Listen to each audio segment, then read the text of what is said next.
প্রত্যেকটা গুনাহ মানুষের শরীর দুর্বল করে। এটা প্রমাণিত, সাহাবীদেরও কৌল, চিকিৎসা বিজ্ঞানের দৃষ্টিতে আপনি খবর নিয়ে দেখেন। তাহলে এই শরীর তো ভিতরে খোলস হয়ে যাচ্ছে, নারী দেখতে দেখতে, ছবি দেখতে দেখতে, অশ্লীল দৃশ্য দেখতে দেখতে, উলঙ্গ ছবি দেখতে দেখতে, নিজের হাতকে নিজের লজ্জাস্থানে অবৈধ ব্যবহার করতে করতে শরীর শেষ, যৌবন শেষ। বাহ্যিক দেখতে না বোঝা যায় ছেলেটা দাঁড়ায় আছে, আসলে ভিতরটা কিচ্ছু না। এরা আগামীর পৃথিবীতে কেমনি কি করবে বলেন না? সারা দিনে যার 2 ঘন্টাও পরিশ্রম করতে মন চায় না, সে আগামীর সময় মেহনত করবে কেমনে চাচা বলেন? আপনাদের আমলের বলেন, আপনার আমলের চাচা, আপনারা মনে করেন তো আপনাদের বয়সকালে ছোট 18 বছর, 17 বছর, 14 বছরে কি পরিমাণ মেহনত খেতে খামারে মানুষ কাম করছে, কি পরিমাণ, সেখান থেকে তো বড় হয়েছে এখনকার মুরব্বী। কিন্তু এখনকার এই জেনারেশন কিভাবে বড় হইতেছে? হ্যাঁ, এই জন্য দয়া করো নিজেদের উপরে। অনেক ছেলে দেখলাম ভাই, এই জন্য বললাম নিজেদের উপরে রহম করো। শেষ পর্যন্ত তোমার পথে তুমি চলে যাবা, আমার পথে আমি কুমিল্লা ক্যান্টনমেন্ট নওজোয়ান, তোমরা তোমাদের যার যার জায়গায়, কেউ কারো জন্য থামবে না, আটকাবে না, এটা আমরাও বুঝি ভাইয়া। রাত কারো জন্য থামবে না, দিন কারো জন্যই থামবে। এই পৃথিবী স্বার্থপর, কারো জন্য থামে না। কোনো অ্যাক্সিডেন্টে রাস্তার গাড়ি বন্ধ হয় না, সবাই পাশ কাইটা কাইটা চলে যায়, চলেই যায় না। আহা, শুনছে সামনের সিএনজি, 3 জন মানুষ মারা গেছে, কিন্তু পিছনের একটা সিএনজিও থামে না, স্বার্থপরের মতো পাশে দিয়ে চলেই যায়, কেউ থামে না, কেউ থামে না। দোস্ত আমার, আমি নিজ চোখে দেখছি, ওই বিজরা একবার রাতের 2টা-2:30টার দিকে একটা যুবক মোটরসাইকেল অ্যাক্সিডেন্ট করে একবারে মানে কুড়া কুড়া হয়ে গেছে, টুকরা টুকরা হয়ে গেছে, একটা মানুষ দাঁড়ায় নাই, সব পাশ দিয়ে চলে গেছে। দুনিয়া স্বার্থপর দুনিয়া, তোমার জন্য কেউ থামবে না। বন্ধু নামের এই দুষ্টরা যারা তোমার দিবানিশি উলঙ্গ ছবি আর নর্তকীর নাচ আর জিনা ব্যভিচার আর অশ্লীল কথাবার্তা শিখাইছে, দেখাইছে, তুমি হারিয়ে গেলে, চলে গেলে, এরা একদিনও তাদের কোনো কিছু বন্ধ রাখবে না। ধোঁকা, এটা ধোঁকার দুনিয়া। আল্লাহ বলছে দুনিয়া ধোঁকা, দুনিয়া তামাশা, দুনিয়া খেলাধুলা, দুনিয়া বাইতুল আনকাবুত, মাকড়সার ঘর। কোরআনে আল্লাহ বলছে দুনিয়া হলো কিসের ঘর? লাবাইতুল আনকাবুত, ইন্না আওহানাল বুয়ুত লাবাইতুল আনকাবুত। আল্লাহ বলছে আর মনে রেখো বান্দা, এই পৃথিবীতে সবচেয়ে দুর্বল ঘর হলো মাকড়সার ঘর, যেটা 6 মাসের বাচ্চাও যদি হাত দেয়, মাকড়সার ঘর সাজানো, হ্যাঁ ঘর, মাকড়সার ঘর বোঝেন না? এটা কি হয়ে যাবে? ছোট্ট বাচ্চাও যদি হাত, হায় নওজোয়ান, চেহারা দেখলেই বোঝা যায় সারাদিনে নামাজ পড়ো না। অনেক ছেলে বন্ধু আমার, চেহারা চিনলেই বোঝা যায় 1 ওয়াক্ত নামাজ তোমার কপালে নাই। হায় রে মুসলমানের বাচ্চা, কেমনে মুসলমান হইল? ইয়া আইয়ুহাল ইনসান মা গাররাকা বিরাব্বিকাল কারীম। রব্বুল আলামিন বলেন, হে মানুষ, আমার মতো দয়ালু মেহেরবান মালিককে কেমনে ভুলে গেলা? এতটা দয়ালু মালিক আমি আল্লাহর চাইতে তুমি আর কাকে পেলা, যাকে পেয়ে আমার মতো দয়ালু মুনিবকে ছেড়ে দিলা? মা গাররাক, এত বড় আসমান যিনি দিলাম, এত বড় জমিন যিনি দিলাম, আজকের সূর্য চন্দ্র আলো বাতাস রোদ বৃষ্টি সব কিছু যেই মালিক আমি আল্লাহ দিলাম, আমার চাইতে উত্তম তুমি কাকে পেলা, যাকে পেয়ে তুমি আমার মতো মনিব ছেড়ে দিলা? বলেন বলেন বাপ, আল্লাহকে কেন ছেড়ে দিলেন? যাদের ঘরে প্রতিদিন রঙিন টেলিভিশন চলে, কাকে খুশি করছেন? আজকে 30 বছর সুদের লেনদেন যারা করেন চাচা, কার খুশির জন্য এটা করছেন?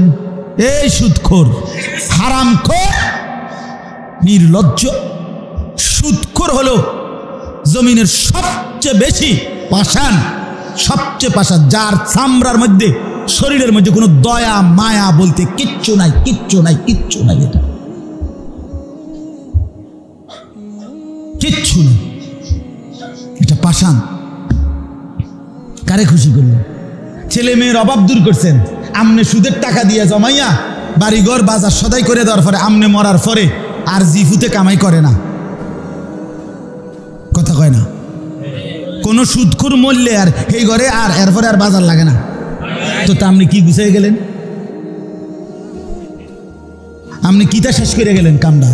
কাম তো রইয়েই গেল। এখন তো আপনি ফুতে হে কামাই করে, তো তোর লাভ হইল কি? এমন যদি হইতো আমি আমার ফ্যামিলির, আমার জিফুত 6 জন, এই 6 জনের আগামী 200 বছরের 300 বছরের যা যা বিষয় আদি সব কিছু আমি ব্যবস্থা করে দিছি, তারা শুধু হুতাতে উঠবো আর ভাত খাবো। কই এমন কথা বলেন না? এমন তো আপনি কি করলেন? প্রয়োজন তো থেকেই গেল, অভাব তো থেকেই গেল, চাহিদা তো থেকেই গেল, তো লাভ কি হলো বাবা? লাভ কি হলো? 4 কোটি টাকার বাড়ি, আমি গিয়ে দেখছি বাথরুমের সিটকারির মধ্যে শুধু বল্টুটা নাই, এই যে যেটার মধ্যে লাগায় আর কড়াটা, সিটকারিটার যে একটা ছোট্ট বল্টু আছে না, এটার মধ্যে লাগায় আর। এখন আমি বাথরুমে এটা লাগাই থাকতেছি না, আমি কিতা করতাম, বমু কেমনি বাথরুমে, এটা তো ঠেলা মারে। আরেক পরে এটার ভিতরে একটা বালতি আছে, বালতির মধ্যে পানি পুরাইয়া বালতি দিয়া মানে দরজাটা ঠেলা দিয়া তো সাইরা, এরপরে বাইরে গেলাম, ভাই এর নাম দুনিয়া, বল্টু থাইকা যায়। বল্টু কি?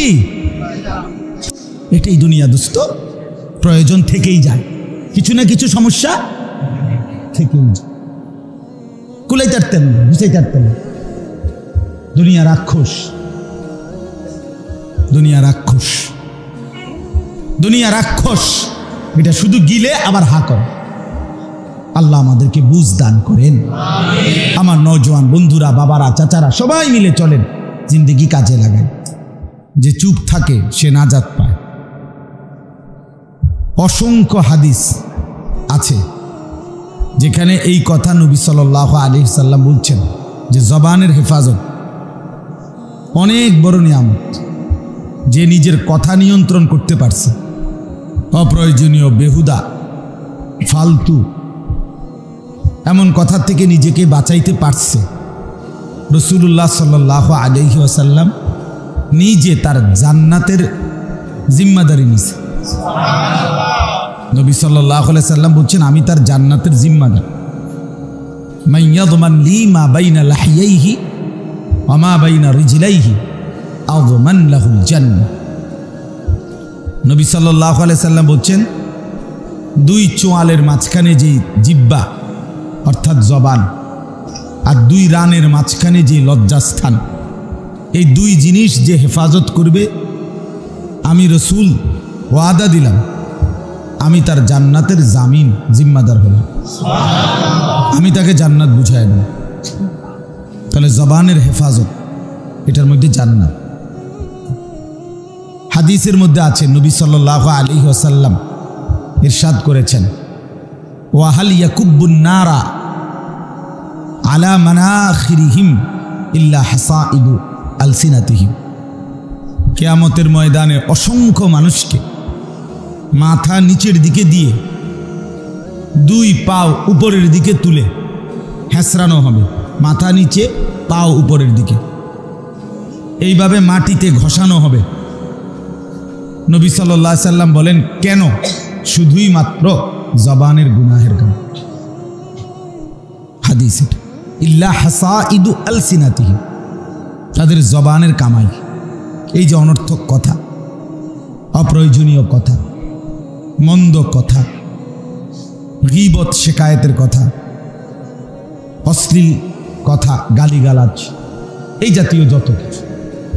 তাহলে কথার কারণে, জবানের এই কারণে নবী সাল্লাল্লাহু আলাইহি সাল্লাম বলেন, উপর করে মাথা নিচের দিকে দিয়ে পাও 2টা উপরের দিকে উঠে হাসরের ময়দানে হেসরানো হবে। কোরআনুল কারীমের মধ্যে আছে, ওয়াইলুল লিকুল্লি হুমাযাতিল লুমাযা, এটা অনেকেই পারেন এই সূরাটা। এই হুমাজাতিল লুমাজা মানে দুইটা দোষ, দুইটা ত্রুটি, যেগুলোর ব্যাপারে নবী আল্লাহ তাআলা বলছে এই গুণ আর এই ত্রুটি যাদের মধ্যে আছে তাদের জন্য জাহান্নাম। তাদের জন্য কি? জাহান্নাম, আগুন। আর এই দুইটাই জবানের গুণ। একটা হলো কারো সামনে মুখোমুখি তার নিন্দা করা, আরেকটা হলো কারো পশ্চাতে নিন্দা করা।